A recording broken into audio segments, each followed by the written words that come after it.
Here at the Aussie Wire, our mission is to be your connection to the truth. That means that sometimes the stories we bring you aren't our own. We are connecting you to someone else who's brought an amazing story. Now, unlike other news channels that'll just rip off somebody's story and pretend it was theirs, we actually like to connect you to the people that bring you the stories. And that means introducing you to some of the people that are doing really good work in independent media. Today, I want to bring back Lloyd Polkinghorne. I spoke to him a few weeks ago about the situation with water in the Murray-Darling Basin. But actually, Lloyd is a man of many talents and wears many hats. And I want to talk to him today about the Barham Bridge newspaper. Lloyd, thank you so much for coming on to the Aussie Wire once again. Thanks, Topher. Thanks for having me. Now, the Bridge News is something that anyone that doesn't live in the area will have never heard of. This is a classic kind of local community newspaper, community news service. But you've really brought a lot of passion to this project, and I'm getting ahead of myself. Let me go back a little bit. What possessed you? Why would you be crazy enough to want to go into independent local news? Are you trying to go bankrupt? Is that your mission in life? No, I'd prefer not to. But anyway, what will be, will be. Mm. The newspaper sort of, I don't know, it's not somewhere I ever thought I'd be. Mm. And life quite often throws you some curveballs. And for me, it was a brain injury. So Oh, I wow. was actually farming on a property at Moolameen, family farm, and I suffered a brain injury and I had to leave the farm and I sort of lost, a lot of my identity that I thought I was a Mm-hmm. farmer. I was involved in some organisations and advocacy groups. Mm-hmm. And then, that all stopped, and I basically ended up in bed for 4 years while they tried to work out what was wrong with me.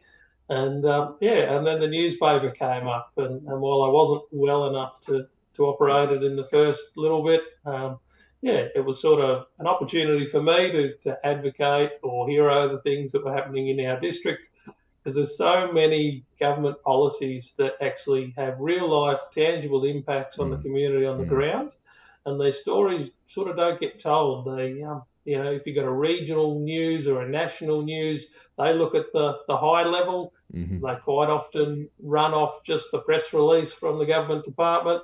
But Sadly, when you yes. actually are on the ground, you go, this doesn't reflect anything that's actually happening. Yeah. Now, we saw a couple of weeks ago the cancellation of the regional Commonwealth Games. Now, I'm no fan of government spending on sports, so to be honest, I kind of feel like Daniel Andrews finally made a good decision in his life, just for the wrong reasons and at the wrong time. However, I can certainly understand that regions would see it differently. The areas that were likely to benefit from some of that spending, some of the infrastructure, some of the stadiums, etc. What's been the reaction amongst your readers, and what have you been hearing in your community about the loss of the Commonwealth Games? Yeah, I think you've highlighted a great point. Like, there is an aspect of us who go, this is a massive cost. Mm. We've seen government wasting so much money. Mm. But yeah, as you say, there are real impacts because regional and rural communities quite often are left out of the projects. They're left out of road and Mm. rail and even housing projects. And then when we get something like the Commonwealth Games, yes, that is an opportunity to actually inject some capital and some economic stimulus, whether Mm. that be through tourism or sporting events, back into the community. So yes, there's both sides to it, and I think everyone just wants, a prosperity for their region wherever they are, Sure. and good governance is critical to that. Well, you represent your local community with the Bridge News. I go nationally and internationally, not to a huge audience at this point in time, but we do at least reach people all over Australia. If your readers and your community could bring one message to Australia that they just need the rest of Australia to hear and to understand about the issues that they face, what would be the top issue, the number one issue that they would want you to put forward?